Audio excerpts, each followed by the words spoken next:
Good morning to you. And post-Christmas morning, before I start my surgeries, so I thought there are certain pressing questions which people have posed to me over the holiday season, so I should address them. So today's talk is going to be on the crown area, the mystery surrounding the crown area. Crown area, which is often referred to as the black hole of hair transplant surgery. The crown area in which howsoever much grafts that you put, it consumes all of them without showing much difference in patients suffering from extensive male pattern baldness.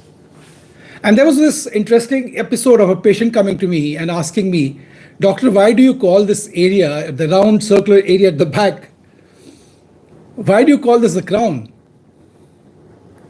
Because it deserves nothing more than the nomenclature of a straw hat. That puts you thinking that really, why is it called the crown? But certain nomenclature have been carrying on for many years, many decades, and we follow them. There is no reason why it should be called the crown, of course, because the crown also in the royals doesn't sit over the back. It's only the skull cap which sits at the back.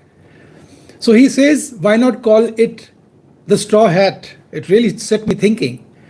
And then over the weekend, I have collected certain questions, and as chance would have it, most of the questions were on crown area. I don't know why, probably it was the crown which upset so many people when they went for parties during Christmas Eve or on Christmas Day.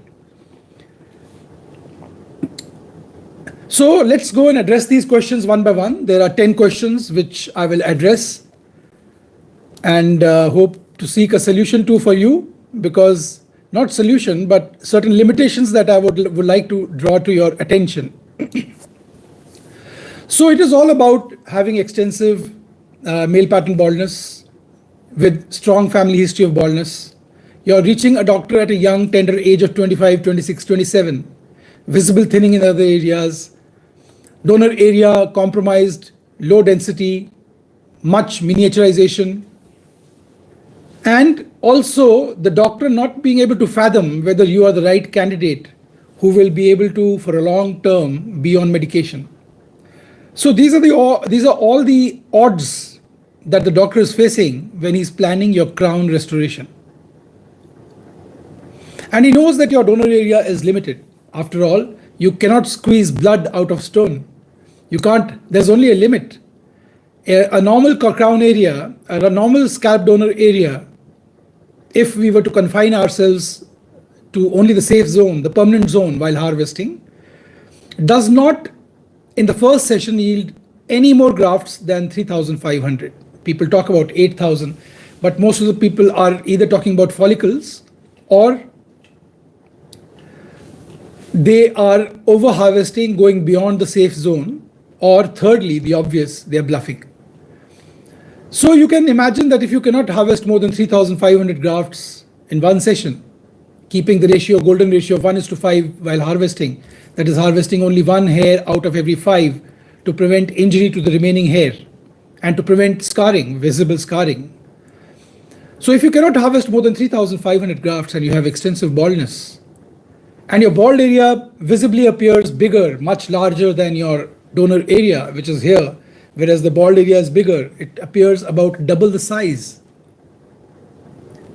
You are still wearing blinkers and you think that the same density that you can afford in the hairline area, in the mid-scalp area, will be possible in the crown area. I know people, when they have hair loss, many things happen to them. They become more gullible to whatever people say. And they don't want to hear certain things that, indicate that there are limitations to a hair transplant, because here they are gullible and they will believe anything. Because most of them are clinging to hope. So when you have such a limited donor area and such a huge area to cover, which is double the size in extensive baldness as compared to the donor area, there is no way, my friends, that justice can be done. That same density that you get in the hairline of 50 to 55 or maximum 60 in some cases can be replicated as you go back. So what does the hair transplant surgeon do? He does strategic placement of grafts, which in layman's term can be referred to as cheating in number of grafts, not in the number of graft count, but cheating that you plant higher grafts in the front, and as you go back, you decrease the number of grafts, but maintaining a decent illusion of fullness. So in many cases which have extensive baldness and they come seeking a full hair restoration in the first session itself, and when we harvest grafts from the scalp donor, we cannot give more than 20% density, that is 20 hair or 20 grafts or 25 grafts per centimeter square in the crown area. In the same patient, we may give up to 55 grafts per centimeter square along the hairline, but it's impossible.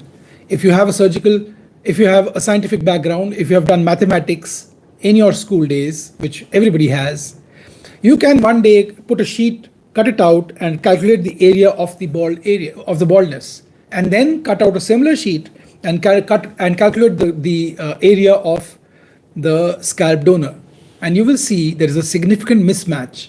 And then it will dawn upon you that what the doctor was saying, what Dr. Bhatti was saying, was the truth, that you were just clinging on to hope and just following resources on the internet which are out there to bluff you, telling you that we can plant 10,000, 18,000 grafts in one session, which is impossible. Now, many patients also ask us, doctor, why not add so many body hair I have? I have so much hair in the chest, I have in the trunk area, I have in the belly area, I have in the legs and the arms.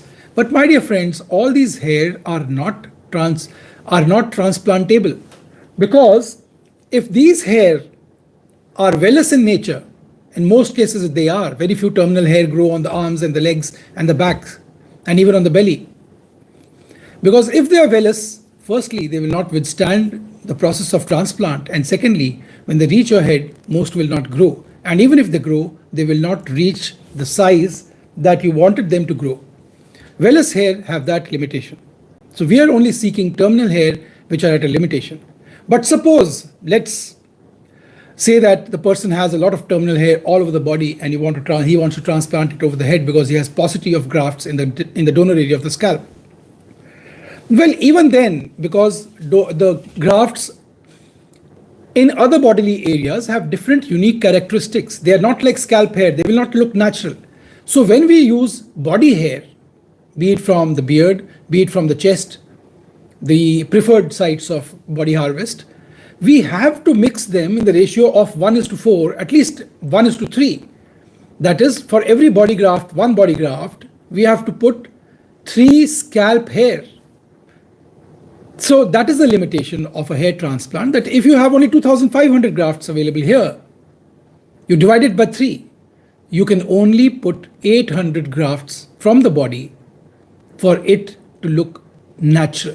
So that is the truth of why we have certain limitations, why only body grafts cannot be harvested, and why, as I said earlier, scalp grafts have limitations of supply, and we cannot cover the whole head in one session using only scalp grafts because of the problems of graft availability, the problem of mathematics, which we already discussed, and you're going to draw a butter paper sheet. With a butter paper sheet, you will draw over the bald area and cut it out and calculate the area using mathematical formulas, and then you will see for yourself what I'm saying was the truth.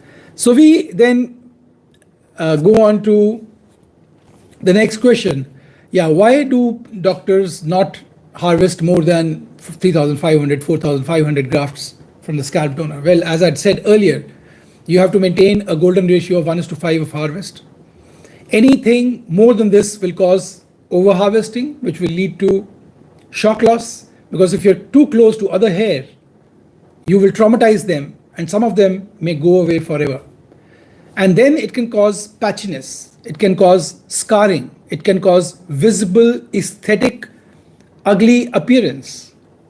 And also, when you harvest too much, there is no hope for future use of these grafts when your baldness progresses further. And we all know baldness is a progressive thing. It's a dynamic thing. When you catch baldness, when you're planning to do a hair transplant, it's not that everything will come to a standstill. Baldness gene will halt itself. No, it continues to evolve over time. And if you are a young man, it's got still about 10 or 15 years of further aggravation still in store. So the next question is, why is the crown area hair transplant said to fail? Well, the crown or vertex is often misunderstood when it comes to hair transplant. And as I told you earlier, it is not that the transplant has failed in this area. It is only that the result that comes out from surgical restoration of the crown area is less dramatic than that we obtain for the hairline. When we see a result of the hairline, we see all the hair one after the other at the back, and it gives an illusion of fullness because light does not pass through. You cannot see the scalp. Firstly, the scalp is flat, and when you see, there is no light passing through. So it gives you an impression that there is so much of fullness when there is not. If you see this hairline from the top, it will look less dense as compared to how you look at it from the front. It is like standing in front of a forest and you see that it is very, very dense. Now climb up a peak and see the same forest and you'll see gaps, visible gaps. So this is the same thing when you see the crown area. Seeing the crown area is seeing it fully. The whole crown area is seen in one piece. It is like seeing the same forest climbing up the hill and seeing the forest from the top. It appears less dense. So this is the problem. This is the visual effect that we have of being satisfied with the hairline, which is dense, and not being satisfied with the crown area, which may be of the same density. Though we do not plant the crown area in the same density because of obvious reasons, which I have already discussed and I'm going to continue to discuss in this talk again. Also, the crown's unique anatomy. The crown is not like you plant hair everywhere in the ratio of, say, 30 or 40 grafts per centimeter square. You have to follow its unique pattern, which is the vole pattern or the spiral pattern or the swirl pattern. And this pattern, the uniqueness or the drawback of this pattern is that however much density you give, the central spot from where the pinwheel pattern emerges is always going to look less dense because hair in that area is pointing away from that midpoint, the center point. So these are the limitations of the crown area. And God forbid you have a double crown.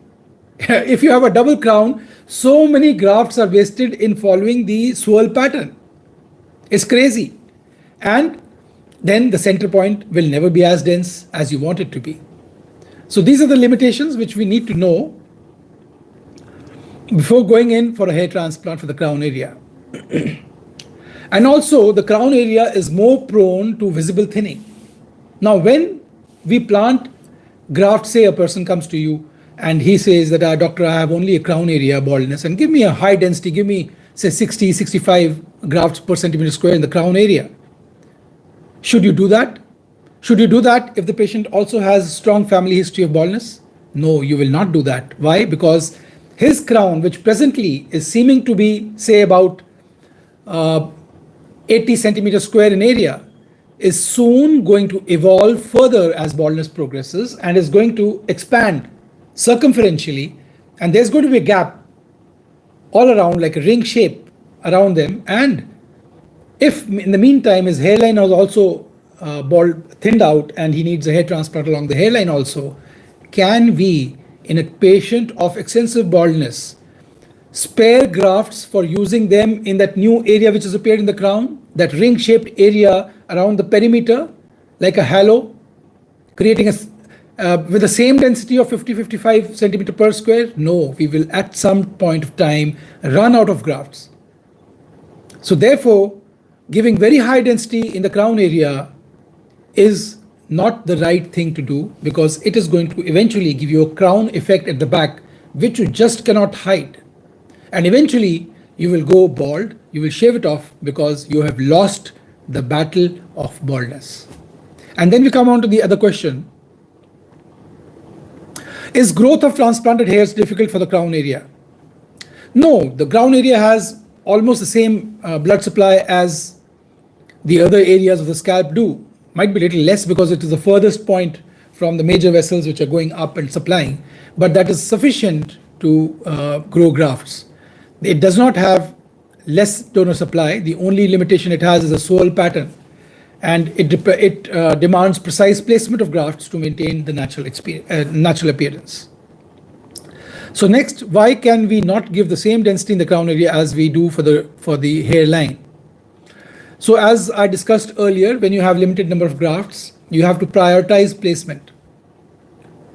So the priority of the placement is for the hairline, which is more visible, the temple points, which are a sign of aging, and it is the hairline which first you see when you're confronting a person, when you're talking to somebody, when you're in the boardroom discussing.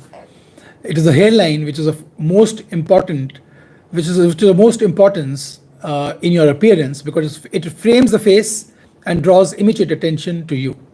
So therefore we prioritize the high density along the hairline and not along the crown area for paucity of grafts. So doctors do not do less plantation in the crown area because of knowingly to cheat on grafts, but they are doing strategic placement depending on available grafts in your donor area. So this is only judicious strategic placement, nothing else. So is crown area hair transplant a waste of grafts? Many people refer to the crown area as a black hole of hair transplant. It is very true, because as whatever number of grafts you put in, if you're following the fold pattern, and if you have a double fold pattern even worse, you will not be able to satisfy the patients, because as baldness progresses, this crown will continue to expand circumferentially and it will need more grafts, and it always will give you a thin appearance if you have extensive baldness. And I'm not talking about grade 3 vertex pattern baldness, in which the baldness is not so much and you have enough grafts in patients who are 35 and above, who don't have a very strong history of baldness. Yes, in these cases, we can crowd the crown area, we can cram it up with as many grafts as the patient wants with a good result, and we can continue to add density over the years. So we're not talking about that. We are basically talking about patients who are young, patients who have strong family history, patients who have extensive visible thinning with low supply of grafts, in whom the crown should be thought of as the last priority. Yes, you can give them decent coverage, but it will not be as thick as along the crown area or of the temple points. So it is not a waste of grafts. It is just judicious allocation of grafts in areas which are prioritized, strategic placement of grafts. Why do some doctors refuse to transplant the crown area during the first session? Yes, because the doctor knows that if he does start doing the crown area and he cannot satisfy you, it's not going to be a happy situation.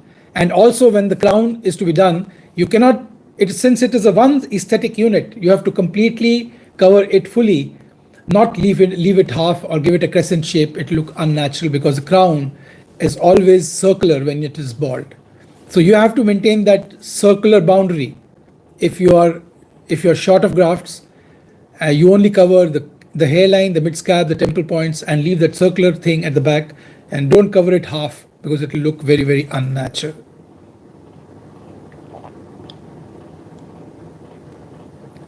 So should patients with advanced hair loss avoid crown transplants entirely? No, I'm not saying that. It depends upon your donor area. Many people have 3,500 grafts. Some have 4,000 grafts in the safe zone as well, and they have body hair. And the area of baldness in some patients is not so much. Even in extensive grades of baldness, they may have a small head. They may have just the sides might not have dipped too much. Yes, in these patients we can achieve good density along the crown area, give as much grafts as they do desire. And second last question is, will SMP help with crown density? Well, SMP, you must understand, is not a procedure which was devised to add density to a hair transplant, because it is just a dot which is supposed to be resembling hair which is cut short when the hair is shaven down to size 0. So usually abroad patients, people who have extensive baldness or people who do not care about their baldness, they shave it off. And to give an impression of fullness, the small dots are created, the hairline is created, the temple points are created, and the crown area is created. But dots don't grow. So if dots don't grow, and if you use it in a complement with a hair transplant, it will be visible that these dots have not grown, and it will give a little unnatural appearance. And God forbid you get a get a SMP done from a bad clinic which uses dyes which are not proper dyes. These dyes will bleed out and cause smudging, which will even give a worse look in the crown area. Another last question. Many patients come to me and say, doctor, this is the crown which bothers me. It is not the front area which bothers me. Well, once the crown area grows out, it is the hairline which is going to start bothering you. And then we would have consumed all the good quality grafts by default for crown restoration. And then also when we give very high density in the crown area and the crown expands further, how will we be able to achieve the same density which we gave in the center along the periphery and submit to the patient's desire of covering the hairline and mid-scalp now, because now he feels that the hairline should also be restored. So that was the talk. I kept it simple so that people can understand better, people who are first timers on this channel. So let me know if you have any questions. I'll be happy to answer. We have a live session every day. Some of the videos go online and some don't. They're just live session and we do not save those videos. But if you want to participate in a live session and ask questions, do let me know. Leave a comment in the comment section below or message me on the numbers provided in the description box below. Thank you for watching again and God bless you.